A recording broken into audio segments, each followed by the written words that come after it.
আসসালামু আলাইকুম বন্ধুরা, কেমন আছেন সবাই? আশা করি সবাই ভালো আছেন। আজকে আমি একটা নতুন অ্যানিমেশন মুভির গল্প নিয়ে এসেছি। আশা করি এই মুভির গল্পটা আপনাদের অনেক ভালো লাগবে। আপনি যদি আমার চ্যানেলে নতুন হয়ে থাকেন তাহলে অবশ্যই চ্যানেলটি সাবস্ক্রাইব করে পাশে থাকবেন। চলুন তাহলে বেশি কথা না বলে আমরা সরাসরি গল্পে যাই। গল্পের শুরুতে আমাদেরকে দেখানো হয় কিভাবে হাজার হাজার বছর আগে স্ট্রোক নামের পাখিরা মানুষের বাচ্চাকে তাদের কাছে পৌঁছে দিত। স্ট্রোক নামের পাখিরা এই কাজটা করতে খুবই পছন্দও করত এবং তাদের কাছে সেই মুহূর্তটা হতো খুবই গর্বের একটা মুহূর্ত। কিন্তু বাচ্চাদের ডেলিভারি দেওয়ার সময় অনেক রকম সমস্যার সম্মুখীন হতে হতো। হয়তো কখনো এই বাচ্চাগুলোই তাদের বিরক্ত করত, আবার অন্য পাখিগুলো এসে তাদেরকে বিরক্ত করা শুরু করত। যতই দিন যায় সমস্যা যেন বাড়তেই থাকে। এজন্য বাচ্চা ডেলিভারি দেওয়ার সেই কোম্পানিটা অনেক চিন্তা ভাবনা করে কোম্পানিটা বন্ধ করে দেয়। তারপর থেকে তারা মানুষের নিত্য প্রয়োজনীয় জিনিসের প্রয়োজন মেটাতে একটা ফ্যাক্টরি খুলে ফেলে এবং সেই কোম্পানির নাম দেওয়া হয় cornerstore.com। তারপর থেকে সমস্ত স্ট্রোক পাখিরা ওই কোম্পানিতেই কাজ শুরু করে দেয়। সব স্ট্রোক পাখিদের মধ্যে আমরা একটা স্ট্রোক পাখিকে দেখতে পাই যার নাম ছিল জুনিয়র, যে ছিল সব থেকে অভিজ্ঞ এবং সেরা স্ট্রোক পাখি। আসলে সে সব থেকে কম সময়ের মধ্যে সব থেকে বেশি পণ্য ডেলিভারি করতে পারত, যে কারণে কোম্পানির সবাই তাকে অনেক পছন্দ করত। এখানে জুনিয়রের বসের নাম ছিল হান্টার। তো হান্টার একদিন জুনিয়রকে ডেকে পাঠায় আর বলে, তোমার প্রমোশনের সময় হয়ে গেছে। প্রমোশনের কথা শুনে জুনিয়র তো খুব খুশি হয়ে যায়, কিন্তু তখনই হান্টার একটা মেয়ের কথা বলে। মেয়েটার নাম হলো টিউলিপ। টিউলিপ এই কোম্পানিতে এসে বিভিন্ন ধরনের এক্সপেরিমেন্ট করত, কিন্তু মেয়েটার সব এক্সপেরিমেন্ট ভুলভালে পরিণত হতো। হান্টার তখন জুনিয়রকে বলে যে প্রথমে টিউলিপ নামের ওই মেয়েটাকে এই কোম্পানি থেকে বের করে দিতে হবে। জুনিয়র তো প্রথমে কিছুই বুঝতে পারে না যে কেন এমনটা করা হচ্ছে। হান্টার তখন জানায় যে টিউলিপের কারণেই নাকি তাদের বাচ্চা ডেলিভারি কাজটা বন্ধ হয়ে গেছে। হান্টার তখন আরও বলে যে 18 বছর আগে জেসপাল নামের একটা স্ট্রোক পাখি কিভাবে টিউলিপকে কিডন্যাপ করেছিল। ওই পাখিটা তাকে এজন্যই কিডন্যাপ করেছিল কারণ টিউলিপকে সে খুবই পছন্দ করে ফেলেছিল। আসলে টিউলিপের কিউটনেস দেখে ওই পাখিটা তার বশ হয়ে গিয়েছিল। এছাড়া কিডন্যাপের সময় টিউলিপের আসল অ্যাড্রেসটাই হারিয়ে যায়, যে কারণে টিউলিপকে আর কখনো তার আসল ঠিকানায় পৌঁছে দেওয়া সম্ভব হয়নি। এজন্য বাধ্য হয়ে তারা টিউলিপকে অ্যাডপ্ট নিয়েছিল। হান্টার বলে যে তারপর থেকে টিউলিপ এখানেই বড় হয়েছে এবং কাজও সে এখানেই করে।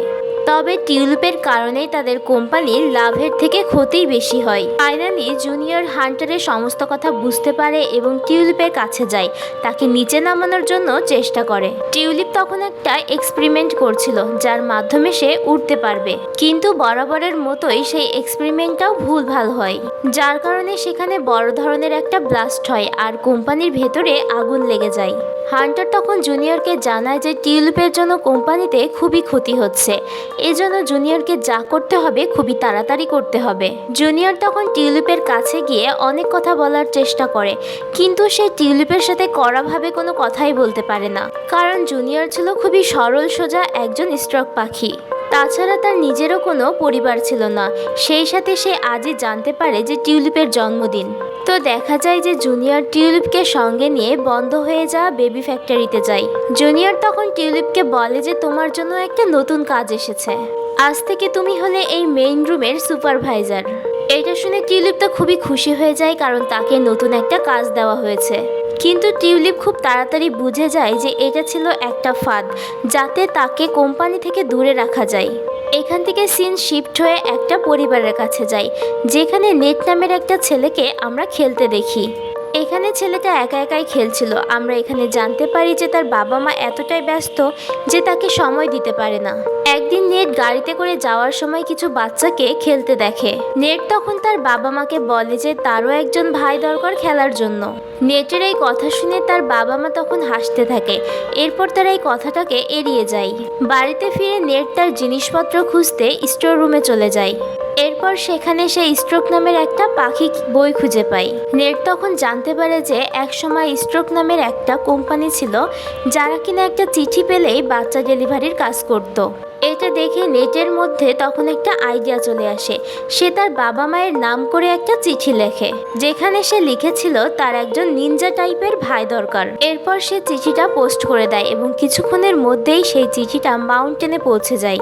এরপর আমরা টিউলিপকে দেখতে পাই, যে কিনা এই মুহূর্তে একদমই একা ছিল, কিন্তু তবুও সে একা একাই নিজের জন্মদিন পালন করছিল। ঠিক তখনই তার কাছে নেটের পাঠানো সেই চিঠিটা চলে আসে। চিঠি পেয়ে সে তো খুবই খুশি হয়ে যায়, কিন্তু তখনই তার মনে পড়ে সে তো এই রুম থেকে বাইরে যেতেই পারবে না। হঠাৎ করেই তার মনে পড়ে যে এটা তো তার দায়িত্ব। সে তখন আবার বেবি বানানোর প্রক্রিয়া শুরু করে দেয়। এইদিকে হান্টার এবং জুনিয়র একসঙ্গেই ছিল। তারা কম্পিউটারে দেখতে পায় যে টিউলিপ বাইরে যাচ্ছে, আর বাইরে যাওয়া মানেই কোনো কিছু না কিছু হতে যাচ্ছে। জুনিয়র তখন টিউলিপকে থামানোর জন্য চলে যায়, কিন্তু ততক্ষণে টিউলিপ সেই বেবি বানানোর প্রক্রিয়া শুরু করে দিয়েছে। সেই সঙ্গে মেশিনটাও তার কাজ করা শুরু করে দেয়। জুনিয়র তখন অনেক চেষ্টা করে সেই মেশিনটা বন্ধ করার জন্য, কিন্তু হঠাৎ করেই যেন কিভাবে মেশিনটা বন্ধ হয়ে যায়। এরপর ওরা দুজন যখন ওখান থেকে চলে যাচ্ছিল, তখনই মেশিনের ভেতর থেকে একটা বাচ্চার কান্নার আওয়াজ শুনতে পাই। অর্থাৎ যে কাজের জন্য টিউলিপ এসেছিল সে কাজটা হয়ে গেছে। জুনিয়র তখন মনে মনে ভাবতে থাকে যে হান্টার যদি এটা জানতে পারে, হান্টার তখন জুনিয়র সহ টিউলিপকেও মেরে ফেলবে। একরকম বাধ্য হয়েই জুনিয়র তখন টিউলিপ এবং সেই বাচ্চাটাকে নিয়ে লিফটে উঠতে যায়। ঠিক তখনই তাদের বন্ধু সেখানে দেখা করতে আসে, যার নাম ছিল টোডি। টোডির হাত থেকে বাঁচার জন্য ওরা দুজন তখন টিউলিপের ওয়ার্কশপে চলে যায়, যেখানে গিয়ে নেটের বাড়ির ঠিকানাটা সে দেখতে পায়। জুনিয়র তখন ভাবতে থাকে যে যত তাড়াতাড়ি সম্ভব এই বাচ্চাটা ডেলিভারি দেওয়ার ব্যবস্থা করতে হবে, যাতে হান্টার এই কিছুই জানতে না পারে। জুনিয়রের তখন এটাও মনে পড়ে যায় মেশিনটা যখন সে বন্ধ করতে চাইছিল, তখন তার পাখা আঘাত পেয়েছিল, যে কারণে সে এখন আর উঠতে পারছে না। টিউলিপ তখন তার আবিষ্কার করা একটা যন্ত্র দেখায়, যেটা কিনা সে কোনো কিছু একটা উদ্দেশ্য নিয়ে তৈরি করেছিল। কিন্তু জুনিয়র ঠিকভাবে টিউলিপকে বিশ্বাস করতে পারে না, কারণ এ যাবৎ যতগুলো সেই যন্ত্র তৈরি করেছে সবগুলোই ব্যর্থ হয়েছে। তবুও কোনো উপায় না দেখে ওরা দুজন তখন সেই বাচ্চাটাকে ডেলিভারি দেওয়ার জন্য বের হয়ে পড়ে। এদিকে আমরা জ্যাসপার নামের সেই পাখিটাকে দেখতে পাই, যে কিনা টিউলিপকে এখনো ভুলতে পারেনি। এদিকে টোডির সামনে বেবি কিছু পাউডার পরে থাকতে দেখে, এজন্য সে বুঝে যায় যে টিউলিপ আর জুনিয়র তার থেকে কিছু লুকোচ্ছে। এজন্য সে একটা ড্রোন নিয়ে তাদের পিছু করতে থাকে। এদিকে টিউলিপের বানানো প্লেন ক্র্যাশ হতেই যাচ্ছিল, তখনই তারা দুজনে একটা পাহাড়ে গিয়ে আশ্রে পড়ে। জুনিয়র তখন টিউলিপের ওপর প্রচণ্ড রেগে যায়, কিন্তু হঠাৎ করেই তারা খেয়াল করে যে বেবির পট থেকে কোনো আওয়াজ আসছে না। বেবি পটটা যখন ওপেন করে তখন দেখে গোলাপি রঙের মিষ্টি একটা বেবি তাদের সামনে বসে আছে। নিয়ম অনুযায়ী বেবি ডেলিভারি করার আগ পর্যন্ত স্ট্রোক নামের ওই পাখিরা বেবির মুখ দেখতে পারবে না। কারণটা হলো তারা যদি বেবিকে দেখে তাহলে বেবির কিউটনেসের কাছে তারা বশ হয়ে যায়, ঠিক যেমনটা জ্যাসপার হয়েছিল।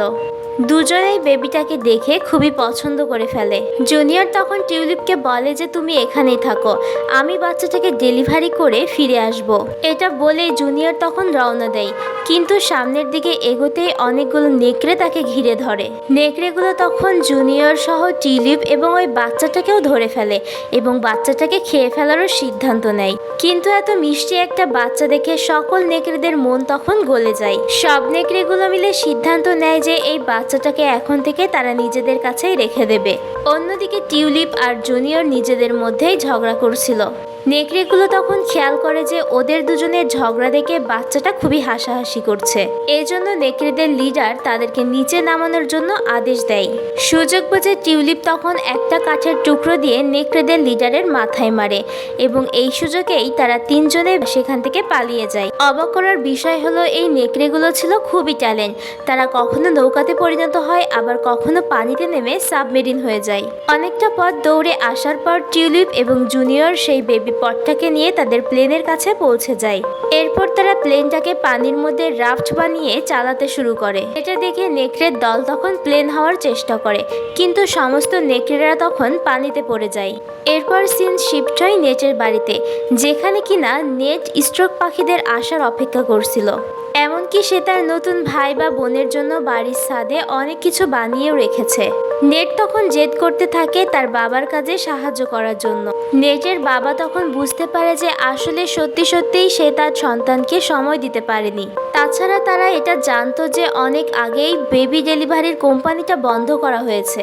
ঠিক তখনই সেখানে নেটের মা চলে আসে। ছাদে নষ্ট করার জন্য তার বাবা এবং ছেলেকে খুবই বকাঝকা করে। কিন্তু নেটের বাবা তখন তার মাকে বলে যে এটাই সেই সময় যাতে আমরা প্রমাণ করতে পারি যে আমরা ওকে কতটা ভালোবাসি। এরপর নেটের মাও বুঝতে পারে যে তার ছেলের জন্য কিছু তো একটা করা উচিত। এই কারণে তারা তাদের বাড়ির একটা অংশ ভেঙে ল্যান্ডিং স্পট বানাতে শুরু করে। অন্যদিকে জুনিয়র এবং টিউলিপ একটা জায়গায় থেমে যায় রাত কাটানোর জন্য। টিউলিপ তখন বলে যে সে এই প্লেনটা বানিয়েছিল তার বাবা এবং মায়ের কাছে পৌঁছানোর জন্য। তাছাড়া টিউলিপের কাছে উইকেন্ডের একটা টুকরো ছিল। জ্যাসপার যখন সেটা ভুল করে ভেঙে ফেলেছিল, টিউলিপ তখন সেটা খুঁজে পেয়ে নিজের কাছেই রেখে দিয়েছিল। আসলে টিউলিপের বিশ্বাস ছিল হয়তো কোনোদিন সে তার বাবা মায়ের কাছে পৌঁছাতে পারবে। এই কথাগুলো শুনে জুনিয়র বেচারার মনটা তখন নরম হয়ে যায়। জুনিয়র তখন টিউলিপকে বলে যে তুমি একদিন অবশ্যই তোমার বাবা মায়ের কাছে পৌঁছাতে পারবে। এরপর তারা দুজনে মিলে বেবির একটা নাম দেয়। নামটা হলো ডেস্টিনি। এরপর সিন শিফট হলে আমরা টোডি নামের সেই পাখিটাকে তাদের পিছনে আসতে দেখি। চারপাশে সমস্ত পশু পাখিদের থেকে সমস্ত তথ্য সংগ্রহ করতে থাকে। এছাড়াও টোডির কাছে খুব ভালো একটা দূরবীন ছিল, যার সাহায্যে সে জুনিয়র এবং টিউলিপকে খুব সহজেই খুঁজে বের করে ফেলে। টোডি যখন সেই বেবির ব্যাপারে জানতে পারে, টোডি তখন সরাসরি হান্টারের কাছে চলে যায়। হান্টার এটা জানতে পেরে প্রচণ্ড রেগে যায়। এই পরিকল্পনা ভেস্তে দেওয়ার জন্য সে নিজে নানা ধরনের পরিকল্পনা করতে শুরু করে। এরপর আমরা আবারও দেখতে পাই টিউলিপ এবং জুনিয়র বেবিটাকে নিয়ে রওনা দিয়েছে। নেটও তার বাড়িতে ল্যান্ডিং স্পট পুরোপুরিভাবে তৈরি করে ফেলেছে। অন্যদিকে হান্টার তো বেবিটাকে সঠিক জায়গায় পৌঁছাতে দিতেই চায় না। হান্টার তখন টোডির সাহায্য নিয়ে উইকেন্ডের ঠিকানাটা বদলে দেয়, যাতে জুনিয়র এবং টিউলিপ বাচ্চাটাকে সঠিক জায়গায় পৌঁছাতে না পারে। কিন্তু ততক্ষণে জুনিয়র এবং টিউলিপ বেবি পোর্টটাকে নিয়ে একটা শিপের কাছে পৌঁছে যায়। কিন্তু তখনই সেই নেকড়ের দল একটা ভ্যানের আকার নিয়ে তাদের পিছু করতে থাকে। নেকড়ের দলেরা তখন টিউলিপের কাছ থেকে বাচ্চাটাকে আবারও কেড়ে নিয়ে কিডন্যাপ করে নেয়। টিউলিপ তখন আবারও নেকড়ের দলের কাছ থেকে ডেস্টিনিকে নিয়ে নেয় এবং সেখান থেকে পালাতে শুরু করে। পালাতে পালাতে তারা একটা গ্লাস ফ্যাক্টরির ভেতরে ঢুকে যায়, যেখানে গেলে জুনিয়র গ্লাসের দিকে তাকাতেই পারছিল না। টিউলিপ তখন বুদ্ধি খাটিয়ে জুনিয়রকে সেখান থেকে বের করে দেয়। কিন্তু সেখান থেকে বের হয়ে তারা দেখতে পারে যে পুরো নেকড়ের দল তাদের জন্য সেখানে অপেক্ষা করছিল। ঠিক তখনই সেখানে জ্যাসপার চলে আসে। জ্যাসপার তখন তাদের তিনজনকে সেখান থেকে নিয়ে উড়ে শিপের ভেতরে চলে যায়। টিউলিপ তখন জ্যাসপারকে দেখে প্রচণ্ড রেগে যায়, কারণ তার কারণে সে আজ পরিবারের কাছে পৌঁছাতে পারেনি। জ্যাসপার তখন টিউলিপকে বলে, আজ কতগুলো বছর ধরে আমি উইকেন্ডের ভাঙা টুকরোগুলো খুঁজে বেড়াচ্ছি। উইকেন্ডের আরেকটা মাত্র ভাঙা টুকরো আমি এখনো পর্যন্ত খুঁজে পাইনি। এটাই ছিল সেই টুকরো যেটা টিউলিপ তার কাছে রেখে দিয়েছিল। সেই ভাঙা টুকরোটা যখন সেখানে জোড়া লাগিয়ে দেয়, সেখানে লাল বাতি জ্বলতে শুরু করে। এরপর সেখান থেকে টিউলিপের বাড়ির ঠিকানা পাওয়া যায়। ঠিকানা দেখে সে তো প্রচণ্ড খুশি হয়ে যায়, কারণ অবশেষে সে তার পরিবারের কাছে ফিরে যেতে পারবে। জুনিয়র তখন টিউলিপকে বলে যে তুমি এখন এখান থেকে যেতে পারো, বাকি কাজ আমি একাই করে নিতে পারবো। টিউলিপ তখন বলে, আমি এখন যাব না, আগে আমি ডেস্টিনিকে ডেলিভারি করব, কারণ এটাও আমার একটা দায়িত্ব। জুনিয়র তখন মনে করে যে টিউলিপের মন ভাঙতে হবে, যাতে সে এই সব কিছু সেরে সে তার নিজের পরিবারের কাছে চলে যায়। জুনিয়র তখন জানায় যে কিভাবে হান্টারের সাথে প্ল্যান করে সে তাকে এই কোম্পানি থেকে বের করার চেষ্টা করেছিল। তাছাড়া টিউলিপ তো কোনোভাবে কোম্পানির অংশ নয়। এটা শুনে টিউলিপের মন তখন সত্যি ভেঙে যায়। মন না চাইতেও সে তখন জ্যাসপারের সঙ্গে তার বাড়িতে যাওয়ার জন্য রওনা দেয়। জ্যাসপার তখন টিউলিপকে তার বাড়িতে পৌঁছে দেয়, কিন্তু টিউলিপ ততক্ষণেও জুনিয়র এবং সেই ডেস্টিনির কথা মনে করতে থাকে। এজন্য সে বাড়ির সামনে এসেও সেখান থেকে চলে যায়। অন্যদিকে জুনিয়র সেই বাচ্চাটাকে তাকে নিয়ে একটা ঠিকানায় পৌঁছায়, কিন্তু সেই ঠিকানাটা তো ভুল ছিল। আর সেই ঠিকানায় ছিল স্বয়ং হান্টার। হান্টার তখন বেবিটাকে কিডন্যাপ করে পেঙ্গুইনদের হাতে তুলে দেয় আর বলে যে এখন থেকে এই বাচ্চাটা পেঙ্গুইনদের সাথেই থাকবে। যখন এই বাচ্চাটার বয়স 18 হবে তখন তাকে মানুষের মাঝে ছেড়ে দেওয়া হবে। একমাত্র এটা করলেই মানুষ কখনোই জানতে পারবে না যে এতগুলো বছর পর আবারও একটা বাচ্চা ডেলিভার করা হয়েছে। হান্টার তখন তার টিমকে সঙ্গে নিয়ে জুনিয়রকে সেখানেই বন্দি করে ফেলে। এরপর আমরা নেটকে দেখতে পাই, যাদের বাড়ি কিনা পুলিশ এসেছে। যারা যে ল্যান্ডিং স্পটটা বানিয়েছে সেটা কিনা পুরোপুরিভাবে অবৈধ। যত তাড়াতাড়ি সম্ভব এটা সরিয়ে ফেলতে হবে। নেটের বাবা মা তখন ভাবে যে সত্যিই তো বেবি ডেলিভারির কোম্পানি তো আর কখনো বেবি ডেলিভারি করবে না, শুধু শুধু এইসব করার কোনো মানেই হয় না। তাছাড়া নেটও তখন বুঝতে পারে তার বাবা মা শুধুমাত্র তার মন রাখার জন্য এতক্ষণে তার সঙ্গে খেলা করছিল। নেটের মনটা অনেক খারাপ হয়ে যায়, সে তখন সবকিছু ভেঙে ফেলতে যায়। এদিকে টিউলিপ সেই ঠিকানায় পৌঁছে যায় যেখানে ডেস্টিনিকে ডেলিভারি করা হতো। টিউলিপ তখন সেখানে এসে জুনিয়রকে বন্দি অবস্থায় দেখতে পায়। জুনিয়র তখন টিউলিপকে সবকিছু জানিয়ে দেয়। এটা শোনার পর টিউলিপের মাথায় তখন একটা বুদ্ধি আসে। টিউলিপ তখন স্ট্রোক কোম্পানি থেকে একটা ফ্রিজ অর্ডার করে। ফ্রিজটা সেখানে আসতেই আবারও সেটা কোম্পানিতে রিটার্ন করে দেওয়া হয়। এটা তারা এজন্যই করেছিল যাতে ফ্রিজের সাথে তারা আবারও ফ্যাক্টরিতে পৌঁছে যেতে পারে। ফ্যাক্টরিতে পৌঁছলে তারা জানতে পারে যে এখানে বড় একটা ইভেন্ট হতে যাচ্ছে। আসলে হান্টার কিছু নতুন পণ্য কোম্পানিতে লঞ্চ করতে যাচ্ছে। সেই পণ্য লঞ্চ করার জন্য কিছু প্যাকেজও ডেলিভারি করেছে। এই সময় ডেস্টিনি পেঙ্গুইনদের সঙ্গে সেখানে চলে আসে। এরপর ডেস্টিনিকে ছাদে নিয়ে যাওয়া হয়। টিউলিপ এবং জুনিয়র তখন ছাদে যাওয়ার চেষ্টা করে। ফাইনালি তারা ছাদে পৌঁছেও যায়। সেখানে সমস্ত পেঙ্গুইনরা ডেস্টিনিকে একটা হেলিকপ্টারে বসাচ্ছিল। টিউলিপ এবং জুনিয়র তখন পেঙ্গুইনদের সঙ্গে লড়াই করতে শুরু করে। পেঙ্গুইনদেরকে বোকা বানিয়ে ডেস্টিনিকে তাদের কাছে নিয়ে নেয়। কিন্তু তখনই ডেস্টিনি খুব জোরে জোরে কান্না করতে শুরু করে। হান্টার তখন এই কান্নার আওয়াজ শুনে তাদেরকে খোঁজার চেষ্টা করে। বাচ্চাটাকে বাঁচানোর জন্য জুনিয়র এবং টিউলিপ তখন সরাসরি বেবি প্রোডাকশন রুমে চলে যায়। কিন্তু ততক্ষণে সমস্ত কর্মচারীরা সেখানে পৌঁছে যায়। হান্টার এসে বাচ্চাটাকে তার কাছে ফিরিয়ে দিতে বলে। জুনিয়র তখন হান্টারের মন অন্যদিকে ঘোরানোর জন্য নতুন একটা মেশিন চালু করে দেয়। এতদিন পর্যন্ত মানুষেরা যে সমস্ত বেবির জন্য আবেদন করেছিল সেই সমস্ত চিঠি সেই মেশিনের ভেতরে ফেলে দেয়। এমনকি সেই মেশিনটা চালু হয়ে বেবি প্রক্রিয়া শুরু হয়ে যায়। এরপর তারা দেখতে যায় যে হাজার হাজার বেবি বাইরে আসতে শুরু করেছে। হান্টার তখন হতবাক হয়ে বাইরে চলে যায়। টিউলিপ তখন জুনিয়র সঙ্গে বাচ্চাগুলোকে সামলানোর চেষ্টা করে। হান্টার তখন তার রোবট দিয়ে বেবি বানানোর মেশিনটা ধ্বংস করতে শুরু করে। কিন্তু ডেস্টিনের হাতে সেই রোবটের রিমোটটা ছিল। খেলার ছলে সে রিমোটের একটা বাটন প্রেস করে দেয়। রোবটটা তো সেখানেই দাঁড়িয়ে যায়, কিন্তু বেবি তৈরির বিশাল একটা মেশিন সেখান থেকে পড়ে যায়। তবে মেশিনটার বেশি ক্ষতি হয় না। হান্টার তখন সেই রোবটটা সহ নিচে পড়ে যেতে থাকে। জুনিয়র এসে তখন সমস্ত স্টক পাখি কর্মচারীদেরকে জানায় যে তারা আবারও বেবি ডেলিভারির কাজ শুরু করতে যাচ্ছে। এতদিন পর্যন্ত যাদের কোনো সন্তান ছিল না তারা এখন সন্তান পেতে পারে। সকল স্টক পাখিরা তো এই কাজটা করতে খুবই খুশি হয়, কারণ কাজটা তাদের খুবই পছন্দের ছিল। টিউলিপ তখন বুঝতে পারে যে এখন তাদের কাছে আর সেই সব জিনিস নেই যা দিয়ে তারা বাচ্চা ডেলিভারি কাজ করতে পারে। জ্যাসপার তখন সেই সব ব্ল্যাঙ্কেট দেখায় যার মাধ্যমে অনেক বছর আগে বাচ্চা ডেলিভারি করা হতো। এরপর সমস্ত স্ট্রক পাখিরা বাচ্চা ডেলিভারি করার জন্য বের হয়ে পড়ে। যে সমস্ত পরিবার এতদিন পর্যন্ত ওই কোম্পানিতে চিঠি পাঠিয়েছিল তারা বাচ্চা পেয়ে খুবই খুশি হয়ে যায়। অন্যদিকে নেটও আকাশে স্ট্রোক পাখিকে উড়তে দেখে। সে তখন আবারও ল্যান্ডিং স্পটটা চালু করতে যায়। এরপর জুনিয়র আর টিউলিপ ডেস্টিনিকে নিয়ে সেখানে পৌঁছে যায়। ফাইনালি তারা নেটের পরিবারের কাছে বাচ্চাটাকে পৌঁছে দেয়। ঠিক তখনই ডেস্টিনি জুনিয়রকে স্পর্শ করে। জুনিয়র তখন ডেস্টিনির ভবিষ্যৎ দেখতে পায়, যেখানে সে দেখতে পায় যে ডেস্টিনি এখন থেকে এই পরিবারেই থাকবে এবং বড় হয়ে একদিন তার বিয়েও হয়ে যাবে। এরপর জুনিয়র এবং টিউলিপ সেখানে ডেস্টিনিকে রেখে চলে যায়।